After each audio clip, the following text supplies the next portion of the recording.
Okay, so we come to the next chapter, that is chapter 9. We will do a quick recap. It ended with Manmana Mad Bhava Mad Bhakto Madhyaji Mam Namaskuru Mame Vaishyasi Yuktvaevam Atmanam Mat Parayanaha. So he said, Krishna said, engage your mind, always think about me, offer your obeisances, worship me. That's what Krishna said. He said, you should, if you completely absorb your thoughts towards me, then you will definitely come to me. So that's what Lord Krishna had told Arjuna in the 9th chapter. That was the end of the 9th chapter shloka. 9th chapter, he had told about the knowledge, who is the qualification of a recipient, was a devotee or a friend, nature of this knowledge. It's the Raja Vidya, Raja Guhya Yoga, that is king of knowledge. It's joyful, everlasting, since gets purified. Then we learned about inconceivable Lord. We can't even imagine his qualities and his creation. We spoke about that one. And then we had who neglects Krishna, then Krishna, how Krishna deals, the results of that. Then we also learned about glories of devotional service. So simple, right? Patram pushpam phalam toyam. Freedom from miseries, eternal life of happiness. That's what we learned in chapter 9. We move on to, okay, before we again go on, I will ask you, what are the things to be offered to Krishna? What are the things that can be offered to Krishna? Flowers. Patram pushpam phalam toyam. Excellent. Yeah, Very good. flowers, leaves. Yeah. So what is this? Tulsi. Tulsi patra, yes. What is this? Flowers. This is phalam. And this is toyam, which is water. Very nice. Anybody can tell me what is the meaning of patram pushpam phalam toyam yo me bhaktya prayachati? Tadaham bhakta yupatam. Krishna is ready to accept anything with the love. With love. Very nice. Thank you, Mother. What are the 9 processes of devotional service? Anybody remembers? Quick. What are the process? Smaranam, Kirtanam. Smaranam, Kirtanam, Dhyanam. Padasevanam. Yes. Yes, Arun Prabhuji, Mananam, Padasevanam, Dasyam, yes, very good. Sakhyam, good. Anyone else? Vandanam. Yeah. Vandanam, very good. Yes, very nice. You almost remember everything, which is very good. So it's Shravanam, Kirtanam, Smaranam, Padasevanam, Archanam, Vandanam, Dasyam, Sakhyam, and Atmanivedanam. So this is how it is. Shravanam, that's the easiest, right? Hearing. Now you are hearing. Maharaj Parikshit did that. He heard Bhagavatam from Sukadeva Goswami. Then Kirtanam, chanting and glorifying the Lord. Sukadeva Goswami did that. Vishnu Smaranam, remembering Bhakta Prahlad, always remembered Vishnu. Padasevanam, serving Lord's feet. Mother Lakshmi will always see sitting at the feet of Lord Vishnu. Archanam, deity worship, Maharaj Prithu was there. Vandanam, Akrura, Dasyam, Hanuman, Sakhyam, Arjuna, Atmanivedanam, Bali Maharaj. So all the 9 processes, Maharaj Ambrish did that. He was a king. Okay, so now we move on to chapter 10, Vibhuti Yoga.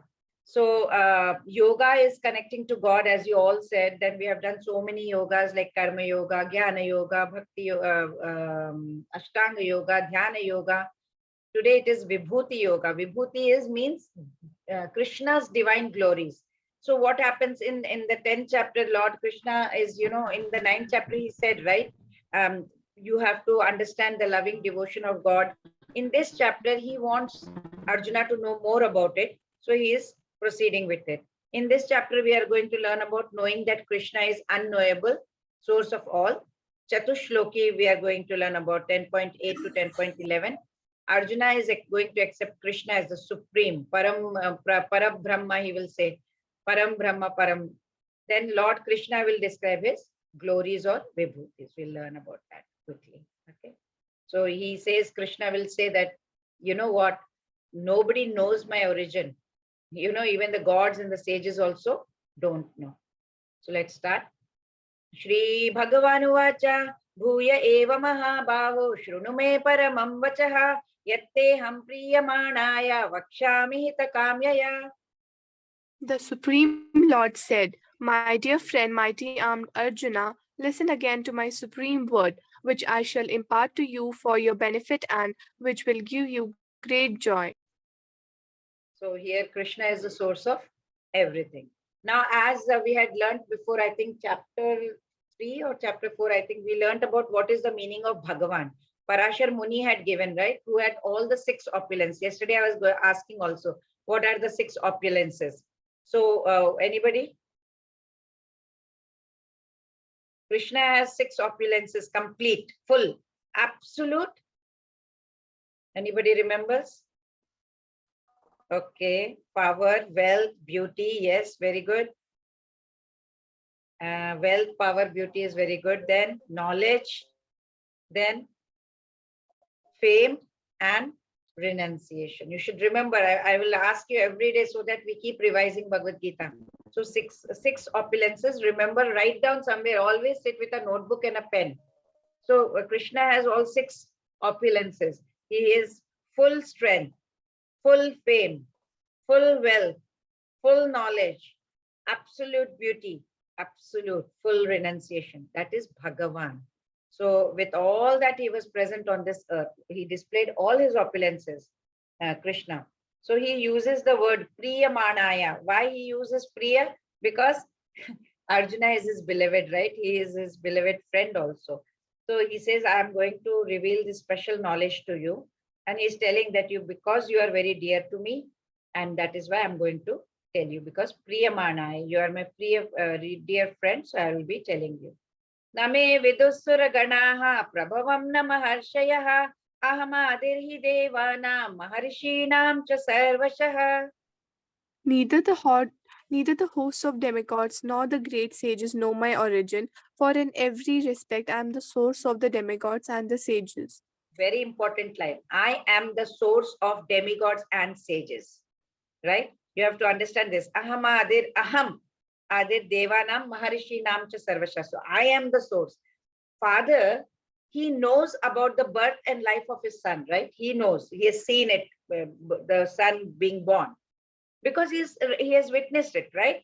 But if you ask the son about his father's birth and childhood, he won't know, because he has not seen it, right? He may have heard it, but he has not seen it. Similarly, all the devatas, they come from Krishna. That is why Krishna is saying here, he is the source of demigods. God cannot be known by any heavenly devatas, as Krishna existed before them. So whenever we water the tree, where do we water the tree? Anybody? Where do we water the tree? Roots. Roots, very good. So we water in the roots. So Krishna is the origin. So we should pray to him. So who are these in the picture? Anybody who can tell me? Who are the people in the picture over here?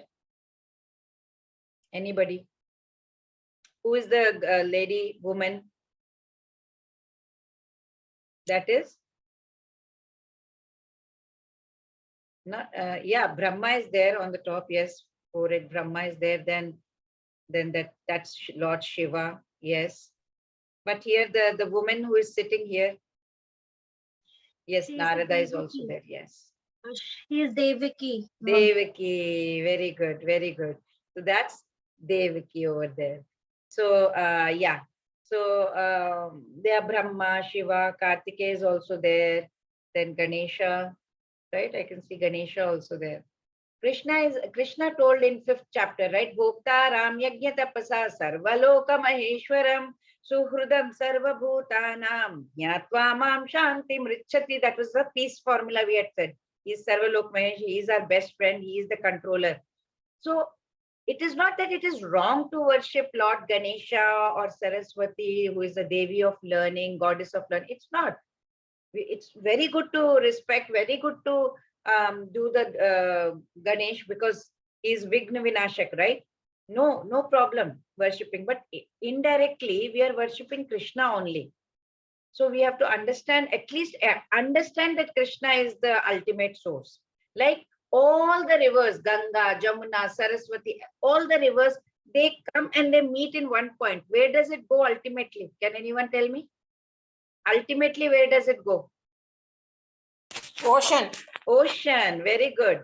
Very nice, Mataji. So all the rivers that flow from everywhere, ultimately it joins the ocean, and Krishna has given different departments to handle. So his power is there everywhere. Ultimately, everything rests with Krishna. Yoma majamana dimcha vetti loka maheshwaram asammuda samartyeshu sarva papa pramuchyate. He who knows me as the unborn, as the beginningless, as the supreme Lord of all the worlds, he undiluted among men is freed from all sins. So if God himself bestows his grace upon someone, that fortunate soul gets to know him if he gives us the grace. If Krishna is known as the son of Devaki, then how can he be unborn? We may get this question, right? But that's explained in Srimad Bhagavatam also. Because when he appeared before Devaki and Vasudev, he was not born as an ordinary child. He came in his, four-armed form, Narayan form. They wanted a child like Krishna. It's written in Bhagavatam. So Krishna came to give happiness to his devotees. He is always pleasing his devotees.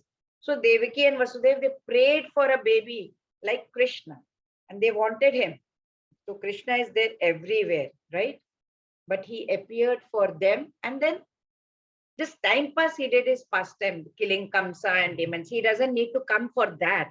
He can send, he has so many agents. He can send anybody, but when it comes to devotees, he takes personal interest and he comes for them, right?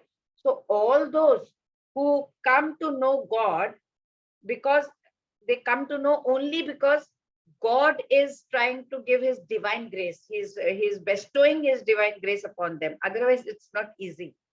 So to make a distinction between souls and himself, he declares, he has to tell that, okay, it is little different. You have to understand. That is why he says, Loka Maheshwaram, Yoma Majamanadim cha Vekti Loka Maheshwaram. I am the complete supreme Lord. I am the controller.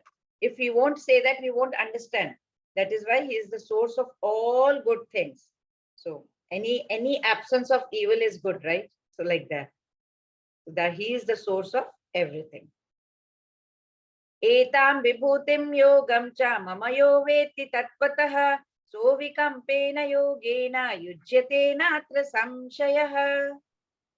One who is factually convinced of this opulence and mystic power of mine engages in unalloyed devotional service. Of this there is no doubt. That is what, one who is factually convinced of his will. Otherwise, it's not easy, right? Unalloyed devotional service has to be done. Unless one is completely, firmly convinced of all these opulences that we were talking about, 6 opulences of Supreme Lord, there is no way we can get into devotional service. We keep saying, right? Why Krishna is not better? I'm doing this, I'm doing that, I'm doing. Ask yourself, are you doing with unalloyed devotion? If unless and until we do, we cannot see him. So people generally know God is great, right? But they do not know in detail how much God is great.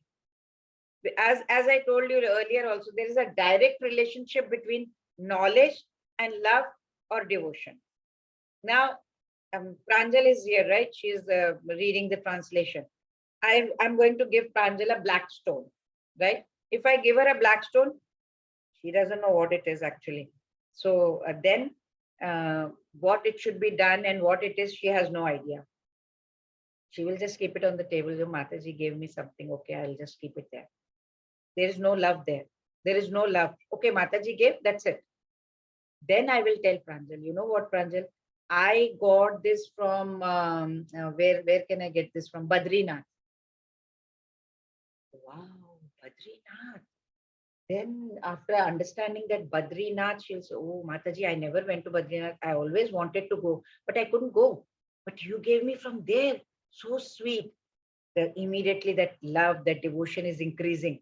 You can see the percentage has gone to at least 40 to 50%, right? Then that respect is also gone.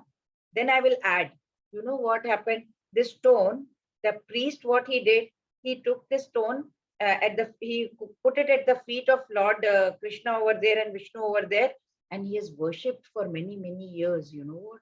That stone has been worshipped for many years. Oh my God, Mataji, when she got that stone, which was at the feet of Lord Vishnu and Krishna, and she brought it for me, especially for straight away 80-90% gone. The love has multiplied like anything. Respect has gone many folds. So what have we noticed? Each time I was giving her extra knowledge, telling her more information about it, the devotion and the love has been increasing about regarding the stone. Same way, the moment proper knowledge of God increases, our devotion towards him also increases. That's a very normal tendency in this world. So Lord Krishna is telling over here that who understands the knowledge, who gets situated in the knowledge, he will get more love towards me. He will be united with him through bhakti, through devotion, and that also unalloyed, unflinching devotion. That's what Krishna is telling over here. So we need unflinching devotion. Now here, from here onwards, there are Chatushloki. These 4 shlokas are extremely important. 10.8 to 10.9, 10.10, 10.11. These are called Chatushloki. Aham sarvasya prabhavo mattas sarvam pravartate iti matva bhajante mam buddha bhava samanvitaha. I am the source of all spiritual and material worlds. Everything emanates from me. The wish who know this perfectly engage in my devotional service and worship me with all their hearts. These 4 shlokas, even if you want to learn it by heart, you should. These are very, very important. And Chatushloki is called. These are 10th chapter, 10.8, 9, 10, 11. These, this is the essence of Bhagavad Gita also. Why? Because here Krishna is sharing the topmost knowledge, and he is actually opening his heart and revealing his heart. He's telling you everything in these 4 shlokas. He talks about his own self. Who says that? But he is telling, because he says, please understand, I'm the one, please. So he is telling through these verses, he is establishing the fact that he is the Sarva Loka Maheshwaram. He is the Supreme Lord. His pure devotees, they should always be absorbed in his meditation. So of this verse, what happens? In the first verse, in this verse, what Krishna is doing is, why? Why we should worship him? First question is, why? Why we should worship him? Krishna is saying, Aham sarvasya prabhavo. I am the supreme ultimate truth. I am the cause of all causes. In Brahma Samhita, what had Brahma said? He had said, right? Sarva karana karanam. Similarly, he says, there are so many universes, infinite universes.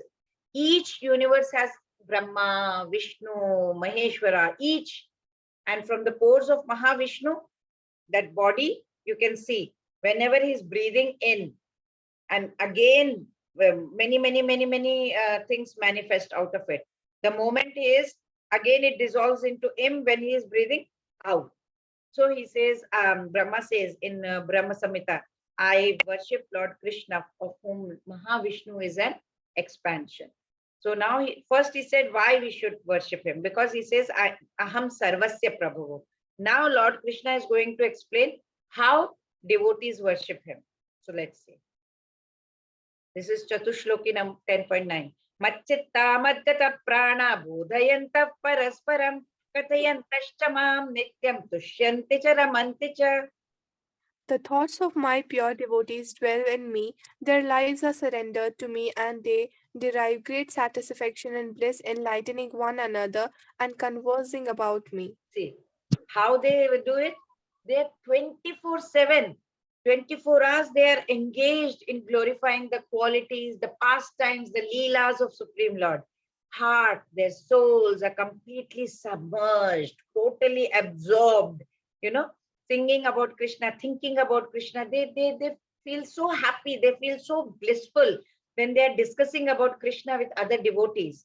That kind of mentality and nature they have.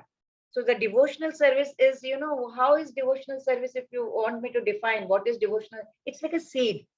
Okay, so that seed is sown in the heart of a living entity. Now, if I want to sow a seed in your heart, okay, then you keep on hearing Hare Krishna, Krishna Krishna, Hare Hare, Hare Ram, Ram Ram, Hare Hare. And what is happening? The seed is fructifying with regular water. We are watering that seed over in the heart. So it's slowly that spiritual plant is going of devotional service. You are entering into that Brahma Jyoti effulgence. Slowly you are moving on to the spiritual sky. In the spiritual sky also the plant is growing more and more and more until it becomes like a big plant and reaching the highest planet. What is that? What is the highest planet called? Anyone? Highest planet is? No one knows. Strange. Golok Dham, Golok Vrindavan, Krishna's Dham. And it is explained there that when the complete plant, it takes shelter under the lotus feet of Supreme Lord, then what happens? One becomes completely absorbed in prema bhakti, love of God. Then at that moment, he cannot even live for a moment without God. He cannot. How a fish cannot live without water? If you put fish out of the water, can it live? Or if you put a man who doesn't even know how to swim, put it in the water, can he live? He cannot. Similarly, that devotee becomes so absorbed in the loving devotion, he just cannot for a moment live without God. This is how he said devotees worship. So after describing that how devotees worship him, how much they worship him, this is the second shloka, right? How they worship him. Now Krishna will explain how he responds to their devotional activities. Devotees worship like this, right? Now how Krishna will respond to their devotional service, that is what Krishna is going to tell. But before that, see, I'll show the magnet, magnet and that iron filings. Did you see how they come and cling to each other? That's how the devotees cling to God. That's a little analogy I wanted to show. Okay. Chatushloki 10.10. Now he's going to tell how he responds to bhaktas. Tesham satata yuktanam bhajatam priti purvakam dadami buddhi yogam tam yena mamupayanti te. To those who are constantly devoted and worship me with love, I give the understanding by which they can come to me. Now you understood how Krishna responds to them. So buddhi yogam tam, very, very important point, buddhi yogam. When one tries to go back to God, when one tries to go back home, back to Godhead, and he gets fully into Krishna consciousness, and he does a lot of devotional service, then what happens? His action, that's called buddhi yoga. In other words, what does buddhi yoga mean? It is a process, how you get out of this material entangle. You just want to get out of this maya. So you have to use that buddhi yoga to get out of it. Buddhi will tell you, get out of this maya. So what do you need for that? What is your qualification for that? How to get that? The qualification is very simple. Always engage in Krishna bhakti. Always be in Krishna consciousness. Love him. Loving doesn't take you a penny. No need to give him even a penny. Just love, devotion. So he needs only that. How? By doing all kinds of services. We said 9 processes of devotional service we learned, right? Right? Shravanam, Kirtanam, Smaranam. Keep remembering him. Keep doing Kirtan. Keep listening to all the lectures of Srila Prabhupada. He should perform some sort of work for Krishna. Do some charity. Build a temple. If you cannot build a temple, help somebody build a temple, or do some seva. Go clean the temple once a week, maybe once a month, up to you. And then that work should be done with love, not ahankar, that, oh, today I went, I cleaned it. Only I was the one who cleaned it. No. Then it won't work. Then 0. Again, the account will come down. But if a devotee is not intelligent enough, he doesn't have that buddhi yoga to make progress in the path of absolute truth, or you can say self-realization. But again, He's sincere. Okay, he's trying. He's sincere. He's devoted to all the temple cleaning, devotional services, devotional activities, whatever he's doing. Then Lord will definitely give him a chance. He will give him a chance to progress further, and ultimately we can go to Golok Vrindavan. Like he will get a birth in a spiritual family or something like that, right? So if we just have to say, please God, talk to me, please God, talk to me, and then God will definitely help us. So this is how God responds. He will respond by giving us more buddhi, more intelligence. You will see yourself how the path is clearing up. You yourself will be shocked to see that. Then Krishna next he is going to tell what happens when we receive his divine grace, right? So what happens when we receive his divine grace? That's what he's going to tell now.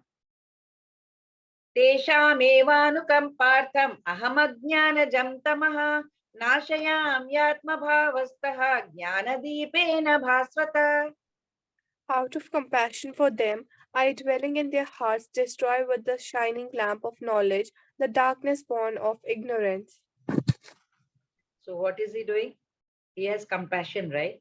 So because of this contamination, because of this maya, because of this material association, what is happening is it's not now, okay? It's not this life.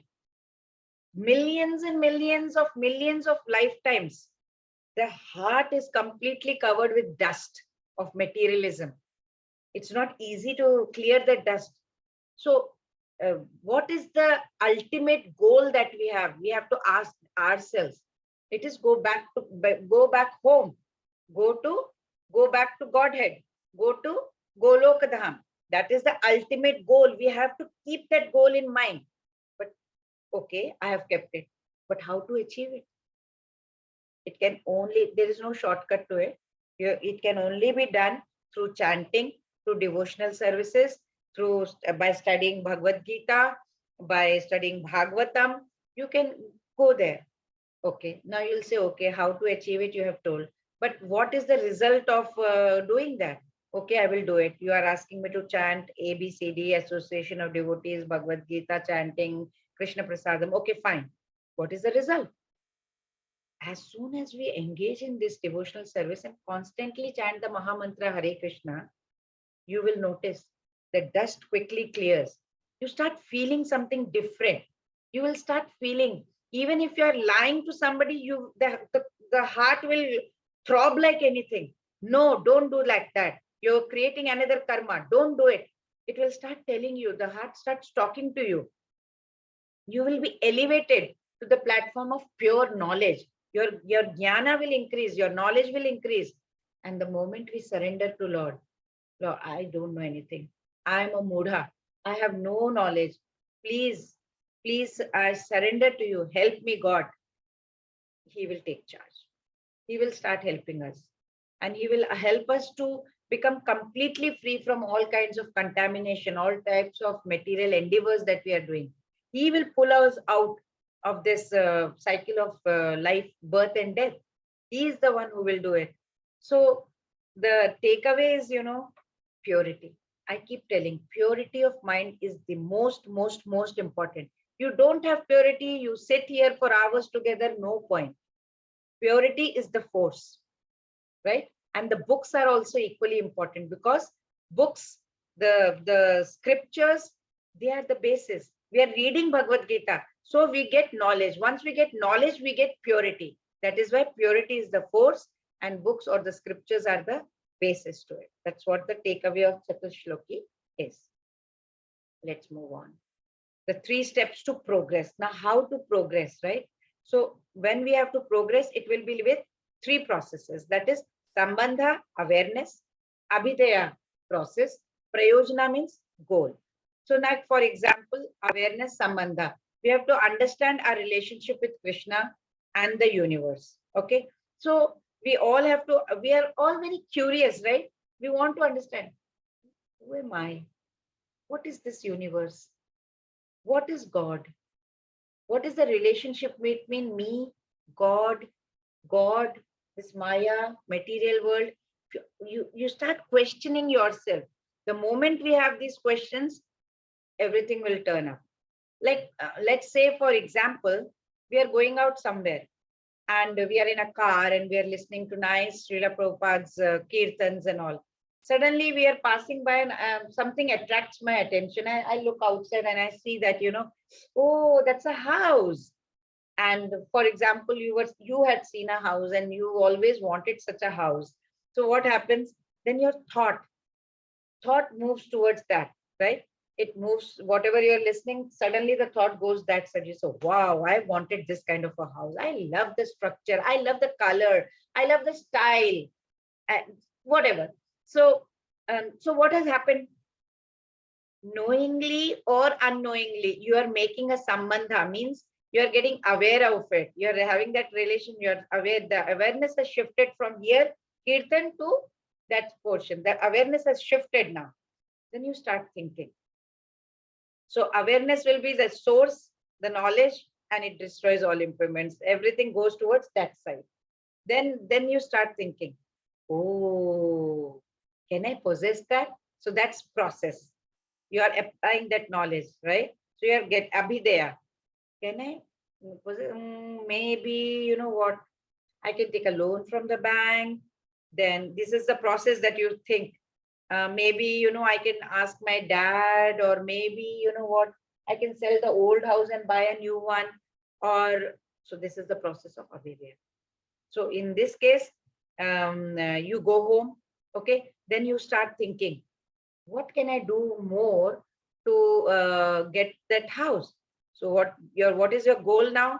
The goal is to get that house, right? So now you start thinking, okay, I will do one thing. I'll call the agent. And then maybe I'll call the bank to find out the details. So goal. So what is the goal now? Your goal is to buy that house. Why? Because you want to live there luxuriously. Similarly, a devotee also, first we must make a sambandha, awareness. Awareness has to be about Krishna is Sarvaloka Maheshwaram. He is Sarvakarana Karanam. He is the cause of all causes. Then he is the source of everything. The moment we get that awareness, next is the process. How to do, how to apply that knowledge that he is the Sarvalok Maheshwaram, how to move towards his devotion. So we have to surrender. Get pure devotees. Krishna says in 10.9, thoughts of my pure devotees dwell in me. Then life they devote completely in Krishna's service. That's what Krishna says. Then goal. What is the goal? Goal is to get Krishna's mercy. Go to Golok Dham, be with him. So what to do? What is the goal? We have to become knowledgeable. Then Krishna will protect us. And then we'll have a lot of bliss. Keep talking to him. Surrender completely. Serve him in Krishna Loka. That is the goal. Arjuna Uvacha Param Brahma Param Dhama Pavitram Paramam Bhavan Purusham Shashvatam Divyam Adidevam Ajam Vibhum Ahustvam Rishayas Sarve Devarishir Naradastatha Asito Devalo Vyasaha Swayam Chaiva Pravishime. Hare Krishna. Arjuna said, you are the Supreme Personality of Godhead, the ultimate abode, the purest, and the absolute truth. You are the eternal, transcendental, original person, and the unborn and the greatest. All the sages such as Narada, Asita, Devala, Vyasa confirm this truth about you. And now you yourself are declaring it to me. See, Arjuna, what Arjuna said. He heard all those Chatushloki, right? 4 verses of Bhagavad Gita in this time. He is completely free from all doubts. Completely free. No doubts, absolute, completely. And now he says, I accept you as the Supreme Personality of Godhead. He accepted before also, but he is with full vigor, he is now telling. So he is boldly declaring, you can say, Param Brahma, Param Dhama. You are Parabrahma. Means you are the Supreme Personality of Godhead. It's not because that Krishna is Arjuna's very intimate friend that Arjuna is trying to flatter him or anything. No, nothing like that. So whatever he said in these 2 verses, it is, he says, he is giving some evidence also from Vedas, from Vedic truth. He's giving some evidence. Where is this evidence from? It's in, what is that? Mundaka Upanishad. If you open that, there will be it confirms that Supreme Lord, everything rests in that Supreme Lord. It can only be, he can only be seen or realized by those people who are engaged in his devotional service. And the constant thinking of Krishna is called smaranam. Remember him all the time. That's one of the methods of devotional services, right?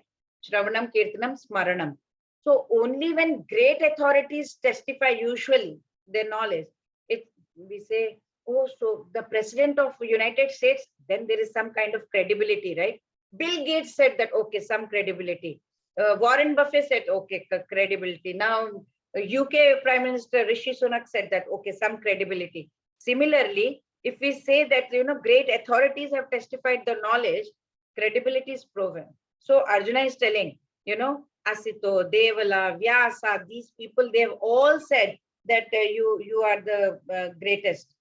So these are the authorities for spiritual knowledge, right? That is why Arjuna is quoting those saints' names like Narada, Devala, Vyasa. They have declared that Krishna as the Supreme Personality of Godhead. He is the cause of all causes. Sarva Karana Karanam. That is what Arjuna said. He declared that he is the Supreme Personality. So he is enlightening more. Now he says, how shall I think of you? Arjuna is asking, how should I think of you? Katham vidyamaham yogam stam sada parichintayan keshu keshu cha bhaveshu chintyosi bhagavan maya. Hare Krishna. Pranjal, are you there? Can anybody read the translation? Anyone wants to read? Yes, Mataji. Yes, please. O Krishna, O Supreme Mystic, how shall I constantly think of you and how shall I know you? In what various forms are you to be remembered, O Supreme Personality of Godhead? How shall I know you? Qualification. So how shall I think of you? First is think of you. Second is how shall I know you? Vistarenatmano yogam vibhutim cha janardana bhuya kathaya triptirhi shrunvato nasti me mritam. O Janardana, again please describe in detail the mystic power of your opulences. I am never satiated in hearing about you. For the more I hear, the more I want to taste the nectar of your words. So how shall I think about you? How shall I know you? He has understood, right? Krishna is Bhagavan, having all six opulences. So he now wants to know in what other ways, which is not told, yet told, about Krishna's vibhuti, his glories. He wants to know more about it. So he is asking Lord, can you tell me more about yourself? You are a paramount position. You are Supreme Personality of Godhead. You are the Supreme Controller. So, whenever the descriptions of God, it's like a nectar. It's like, honey. You love it. You want to know more. You're never satiated, right? You want to know. You have thirst for that. You start quenching for it. You want it to hear more. So he has been drinking this Krishna's nectar-like words with his ears. Now he wants to know. He's kind of cheering him. He's saying, Bhuya Kataya means once more, Krishna, please tell me more. So Arjun says, my thirst for hearing your glories is never satisfied, Krishna. So he's praying to Krishna, please reveal more glories of yours. So Krishna will enlighten him. Shri Bhagavanuvacha hantate katayishyami divyāhyātma vibhūtayah pradhānyatah kuru sreshta nastyanto vistarasya me. The Supreme Personality of Godhead said, yes, I will tell you of my splendorous manifestation, but only of those which are prominent. O Arjuna, for my opulence is limitless. What is vibhuti? It means exceptional opulence. So those who think they can count the glories of God, they are having childish intellect. Because we may possibly be able to count all the dust specks also. Maybe there might be a possibility, scientific way of counting all the dust specks, but impossible. Never ever can we count the unlimited glories of God. That much Krishna has. That much glories Krishna. So Arjuna wants to know more about Krishna's glories. So Krishna is telling that, I will describe but a small fraction of my vibhutis. There are so many. He says, my opulence is limitless, Arjuna, but I will tell you. Okay, since you are asking and you are my devotee, I will tell you. So why is Arjuna wanting to know more? Can anyone tell me? Why?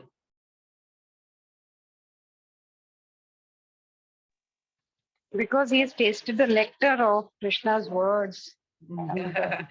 Yeah, very nice. Because he wants everybody to know. Yes, very good, very good. Because he wants he- everyone to hear about Krishna's opulence for common people. And like Mataji just said, for the sake of devotees who taste the nectar, we want to relish his pastimes for personal absorption so that one can think of him at the time of death, right?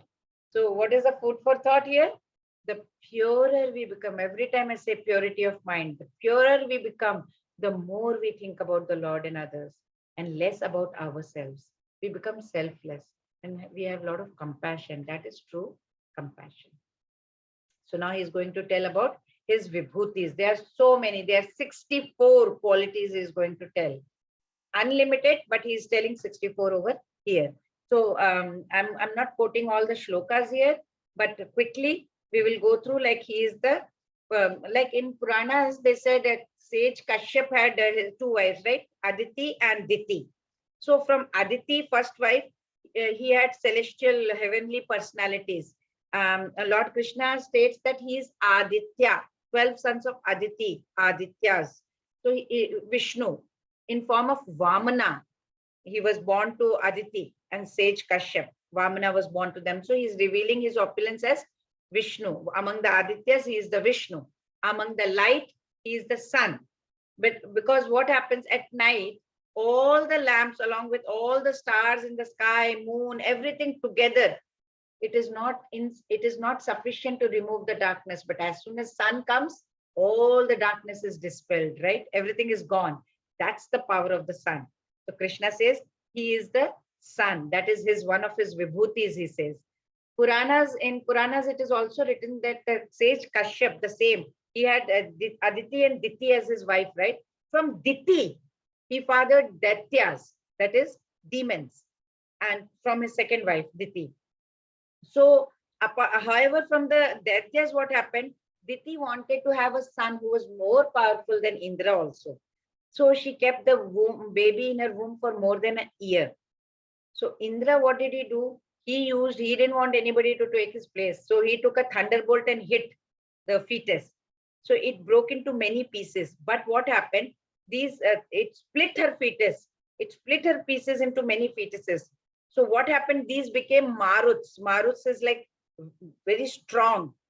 49 kinds of wind. Marut means wind. Hava.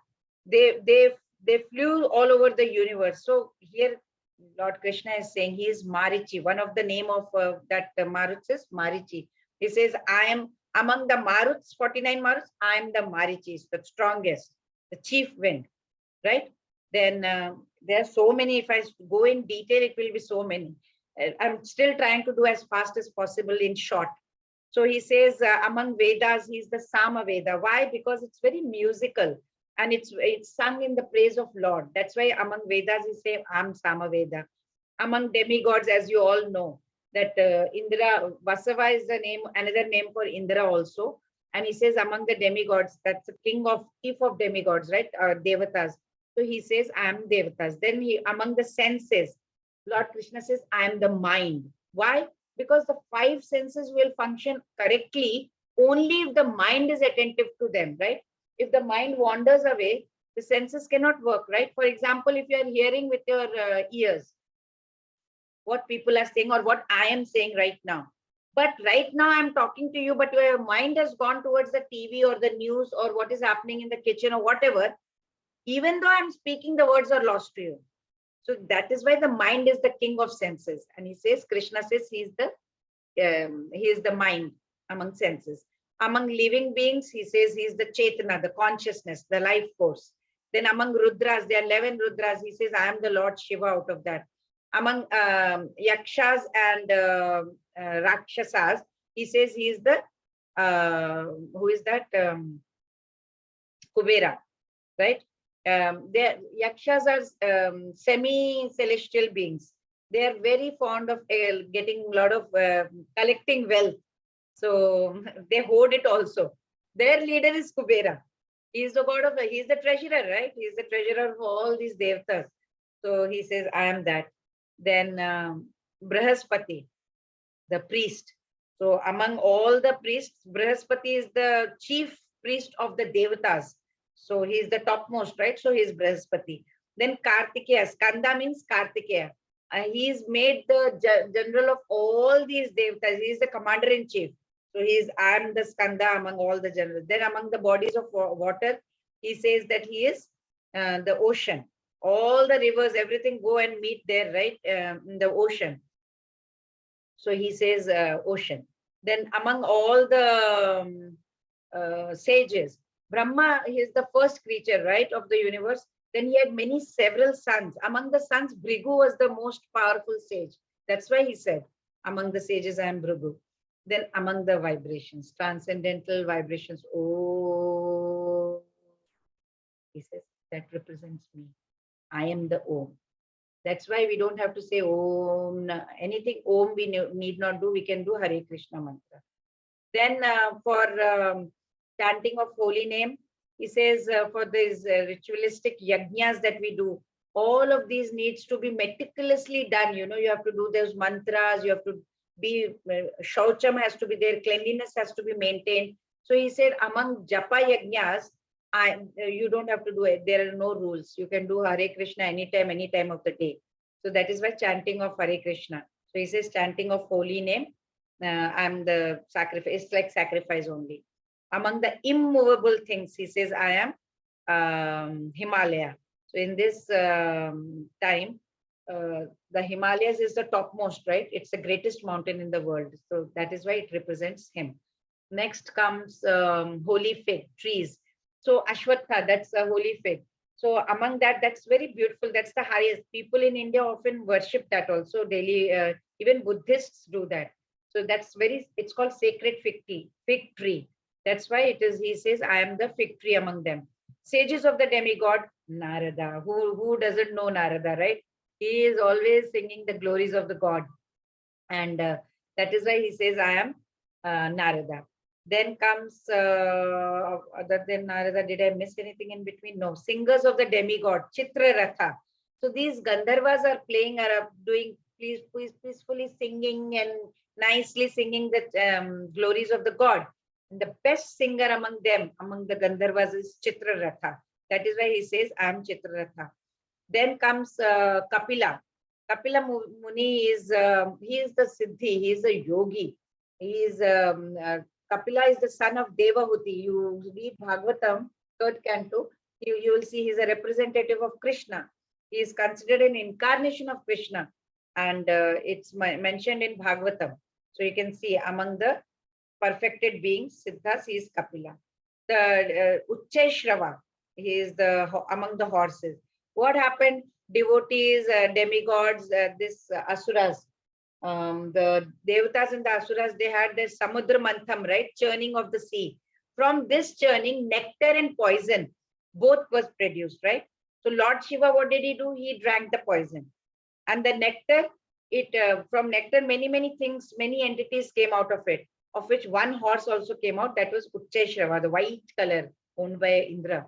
And even Airavata, that also came out of that. That's the elephant, which is, these are all owned by Indra. Okay, we move on. Among the men, among the human beings, of course, king is the topmost, right? So he is the monarch or the king. Weapons, Vajra. Vajra is like Indra's thunderbolt, right? There is a story about it. Quickly, I will tell that this was because of the sage Dadhichi. Indra, you know, he was once driven out of this, he's always driven out. He was driven out of the heaven from by demon. What was his name? Vritasura. So he had a boon that he could not be killed by any weapon till date. Now what to do? So they all went to Lord Shiva. Then Lord Shiva took them all to Lord Vishnu. And the Vishnu gave the idea that the only weapon that can kill them is the bones made from sage Dadhichi, the Rishi Dadhichi. So Indra went and begged sage Dadhichi that, you know, this is what is happening. I want this, but we cannot do anything about it. So Dadiji was so merciful. He said, no problem. But I just have a desire that I want to go to all the holy rivers. Indra said, no problem. I'll bring all the holy rivers here only. They brought all the holy rivers. Dadiji did whatever he wanted to, and then he gave up his through his yogic techniques, right? He gave up his life, and then thunderbolt, the Vajra, was made out of his bones, and then the Vritasur was killed. Okay, let's move on. Among the cows, Surabhi cow. Surabhi cow, you must have heard, right? In Krishna Loka, all the cows, they can be milked anytime, and they give as much milk as you like. So Lord keeps many such cows, and they're called Surabhi. Then among the procreators, Cupid, Kandarpa. So he says among all this, Cupid, he is the, among all the procreators, how to create, right? Sex for, Krishna says he is Kandarpa, he is the representative of Krishna. Sometimes, it is sex is done only for our gratification, our sensual pleasure. Krishna says, no, not like that. That sex does not represent Krishna, but sex for the generation of good children. That is why procreators, good children, that is represents Krishna. So among the serpents is Vasuki. Among many hooded snakes, many hooded Naga serpents, he is Ananta, Anantshesh. Then that's 10,000 hoods, right? Among aquatic deities, he is the Varuna. Then next one is departed ancestors.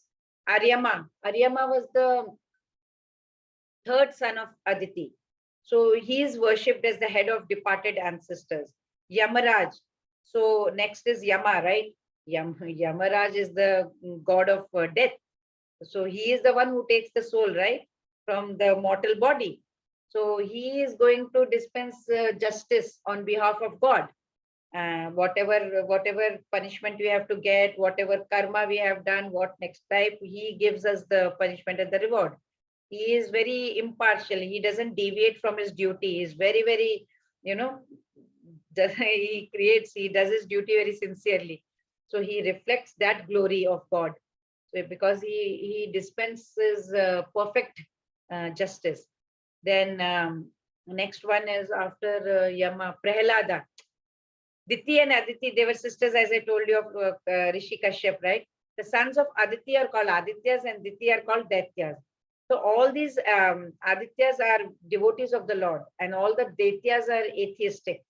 Prahlad was born in the family of Daityas, but he was a devotee from his childhood, right? Because of his devotional service, because of his godly nature, he is considered to be the representative of Krishna.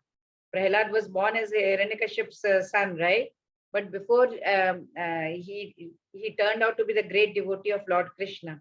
That is why Prahlad is the best devotee. Among the subduers, time, nobody can beat the time. So he is the time.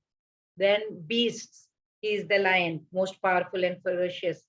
Among birds, Garuda, he is the vehicle of Lord Vishnu. Then purifier, the wind.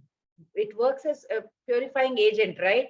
It converts the impure water into water vapor, carries away dirty smell from here and there. It's very powerful. It even makes the fire burn by fueling it, right? So it's very powerful. That's why he's the wind. Wielder of weapon, Rama, Lord Rama. He's a powerful warrior on earth, right? And his bow was the deadliest weapon.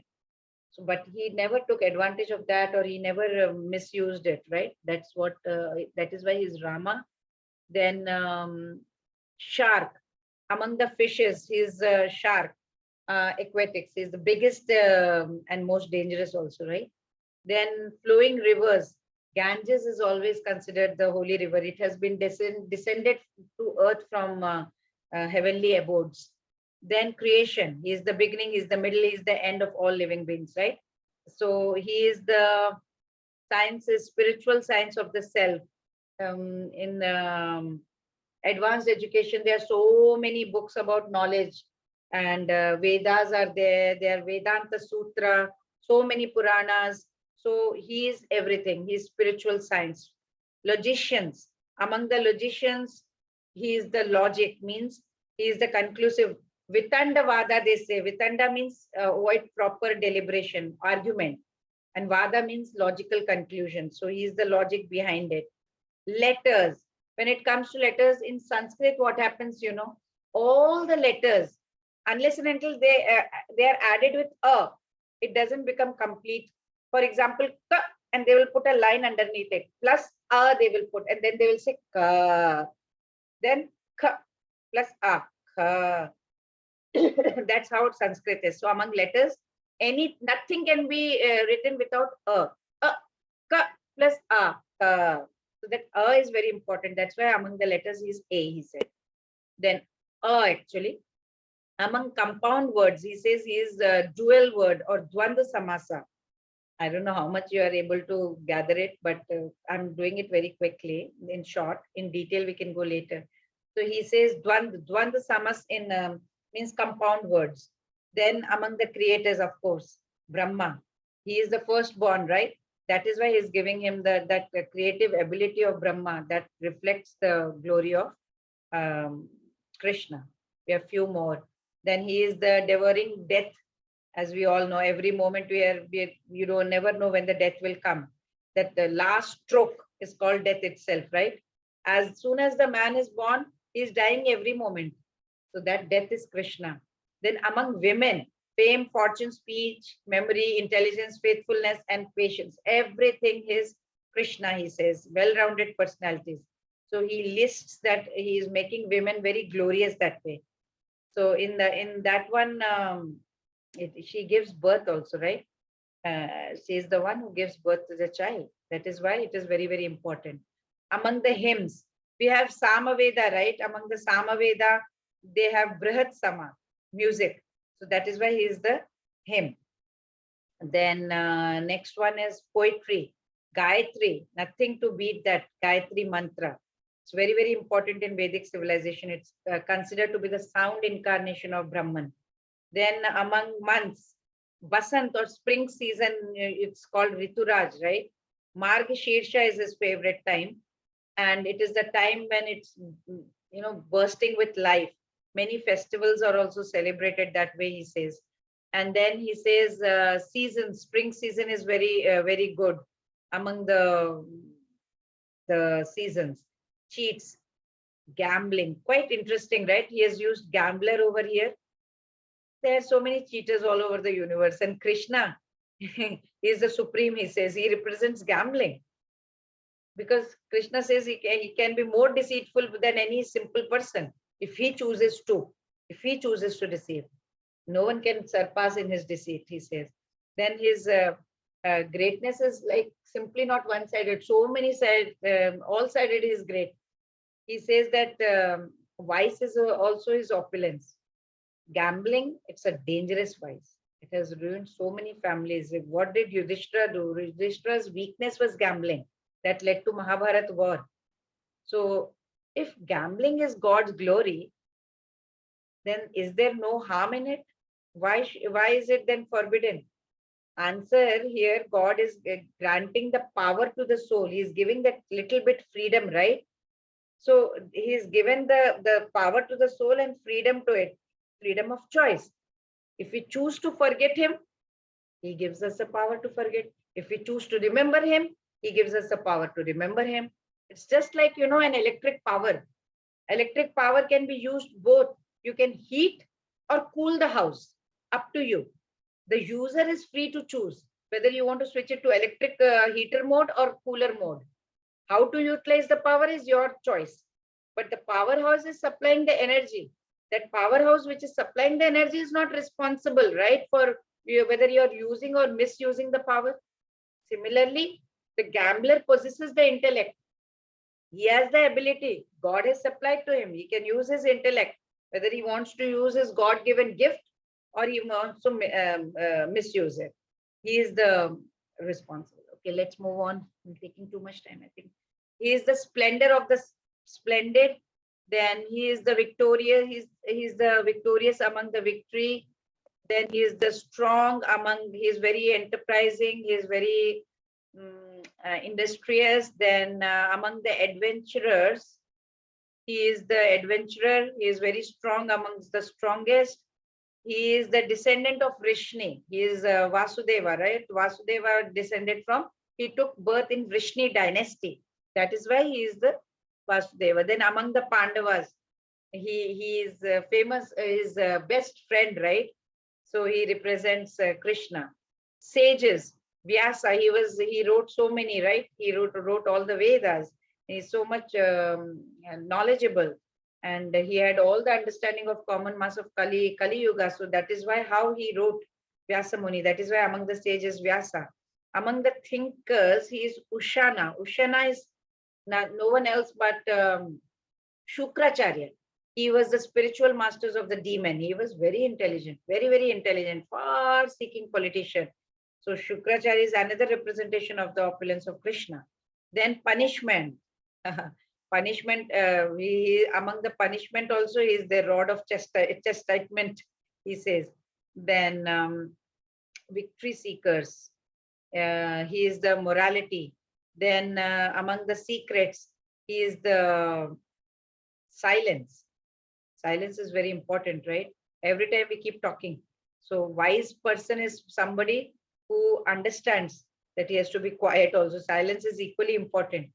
We have to, why? Because, then silently we can contemplate as to what we have to do, and we will progress further.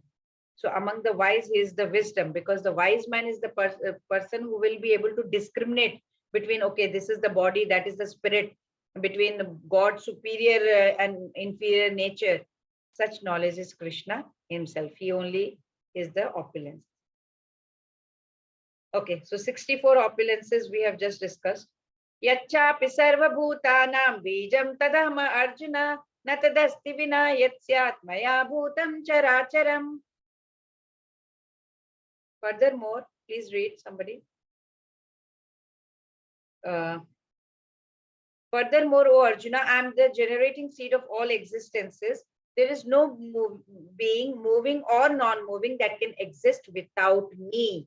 So, Yachapi sarva bhutanam bijam tadaham Arjuna. I am the seed-giving father. He's saying, without Krishna's energy, nothing can exist. So that is why he's all-powerful. He is omnipotent, right? Without his energy, without his potency, nothing can move, nothing can exist. Living beings are born like in 4 ways, right? One from, like, it's called andaj in Sanskrit, born from eggs, like birds, snakes and all. Jarayuj means from the womb, like humans, cows, all the mammals. Then swadej means they are born from sweat, like lice sticks and all. Then udbij, it sprouts from the earth, like, trees, creepers, grass, etc. So there are other life forms also, like ghosts, evil spirits. So Krishna is the origin of all of them, right? He is the source of all the creation. He says he is the seed-giving father. He is the seed of all sources. He is trying to tell that, this idea is repeated many, many times in Bhagavad Gita, because when seed germinates, it dies to become a tree. The seed will germinate, but the seed is gone and it comes out as a tree.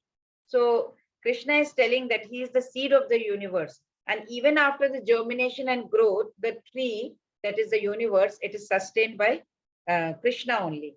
Just as, see, all the waves during they come and then they disappear. They come and they disappear. They're sustained by the ocean, right? Without ocean, waves cannot exist. Nothing can exist without the self. That's the essence of everything. Like saying, this cloth has come out of cotton. No cloth can exist without cotton. That's what he's trying to say here. So see Krishna everywhere. Nantosti mama divyanam vibhutinam parantapa eshatu deshata proktaha vibhuter vistaro maya. O mighty conqueror of enemies, there is no end to my divine manifestations. What I have spoken to you is mere indication of my infinite opulences. Such an important point. He's concluding his opulences. From verse 21 to 38, he described continuously his infinite opulences. He now says that he has spoken just one portion. Eshatu deshata proktaha means just one portion of his vistaro maya, means his vibhutis. Just little bit he has told. Only one portion of the udeshataha and the breadth of the topic, that is Vistara, in Vistara. So we get question in mind, if everything is opulence of God, then what was the need of mentioning only some of these? Answer is here. He says, he tells Arjuna. Arjuna asked Lord Krishna how he should think about him. He said so, right, in previous verses. So Krishna mentioned, okay, I will tell you some of my glories. So usually what happens, the mind, when we see something colorful, something special, mind gets drawn towards that, right? It's the human nature. So Lord has revealed these specialities so that every time we see sun, Krishna, Himalayas, Krishna, ocean, Krishna, we are reminded. Because when we see specialities amongst his powers, like I have given this example over here about Amul. Amul hoardings, in India, it's very interesting, right? We sometimes very, very funny, they come up with taglines. So whenever you see that, you remember, oh, Amul butter, okay, yeah. Like he came, he saw, he conquered, he said, told about him, right? So this ad was celebrated the 100 runs scored by Sachin Tendulkar. Saw means 100, right? So instead of SAW, he came, he saw, and he conquered. That's how he said. So that is very, very nice. So nowadays they say, "Kya chal raha hai? Fog chal raha hai," something like that. So wherever you go, you see, you display that glory. He says, "Think about me." That is how he says. यद्यद् विभूतिर्मत्सत्त्वं श्रीर्मधूर्जितमेव वा तत्तवेवावगच्छत्वं मम तेजोंश संभव. Know that Glorious all and my beautiful, creations glorious. free from but a spark of my splendor. Electricity is flowing through speaker, right? It creates sound, but no one knows what is the principle behind it. Similarly, when we are see the extraordinary splendor, we say, wow, it catches our imagination. We are so happy. That's the glory of Lord, Krishna says. So see Krishna everywhere. Athava bahunaytena kim gyatena tavarjuna vishtabhyah midam kritsnam ekamshena sthito jagat. But what is the need? What need is there, Arjuna, for all this detailed knowledge? With a single fragment of myself, I pervade and support this entire universe. So Lord is telling Krishna that he should know that all things are existing due to Krishna now. By now, everything knows, from Brahma, from most gigantic entity to smallest ant, everywhere Krishna has entered in everything and he is sustaining everything. Entire creation, unlimited universe is just a fraction, he says. It's just a fraction. We may get this question, why does Krishna makes this reference of fraction of living being? Reason is entire material creation, of this unlimited universes that are there, it's just 1/4 of God's creation. 1/4 of God's entire manifestation. Remaining 3/4 is spiritual realm, spiritual creation. That is given in Purusha Suktam also. Padosya Vishwabhutani Tripatsya Mritam Divi. Means what? Temporary world is made from material energy. It's just one part of Supreme Divine Personality. Other three parts are his spiritual abodes. That's what is said in this one, Purusha Suktam. So we have to remember, anything good in me is a reflection of Krishna. Anything that you see, it's reflection of Krishna. With this, we end chapter 10. Source of everything. We have to know Krishna. He is the source of all. He is known yet unknown. Then essence of Bhagavad Gita, Sambandha, we have to be aware. We have to create relationship with Krishna. Process is how to achieve Krishna, and goal is to love Krishna. Unalloyed devotion towards Krishna. Arjuna says, please enlighten me more. He accepts. He gives a lot of references about the sages, and he is very eager to know about glories of Krishna. See Krishna everywhere, his Aishwarya, and he is the essence of everything. So Krishna is unknowable and source of all. He is a pure bhakti, essence of Bhagavad Gita. Arjuna accepts Krishna's supreme position, and Lord Krishna describes his vibhutis. Tomorrow is Arjuna is going to request Lord Krishna to show him his Vishwarupa, his infinite cosmic form. That will be beautiful. Hare Krishna. So for ultimate solution to all the problems, we must awaken Krishna consciousness. That is very important. So let's not waste our time. Let's all chant and be happy. Hare Krishna, Hare Krishna, Hare Krishna, Hare Krishna, Hare. Krishna Hare Krishna, Rama, Hare Rama, Hare Rama Rama, Rama, Hare Hare. Rama, Rama Hare Rama, Krishna, Hare Hare Hare. Krishna, Krishna Hare Krishna, Krishna, Hare Hare Hare. Krishna, Hare Krishna Rama, Krishna, Hare Hare Rama, Rama, Rama Rama, Hare Hare Rama, Hare. Hare Rama, Rama Rama, Hare Hare Hare Hare. Krishna, Hare Hare Krishna, Rama, Krishna Hare Krishna, Rama, Hare Rama Hare. Rama, Hare Hare. Hare Rama, Hare Rama, Rama Rama, Hare Hare. पतितानां पावनेभ्यो वैष्णवेभ्यो नमो नमः. हरे Hare Krishna Krishna, everyone. Mataji.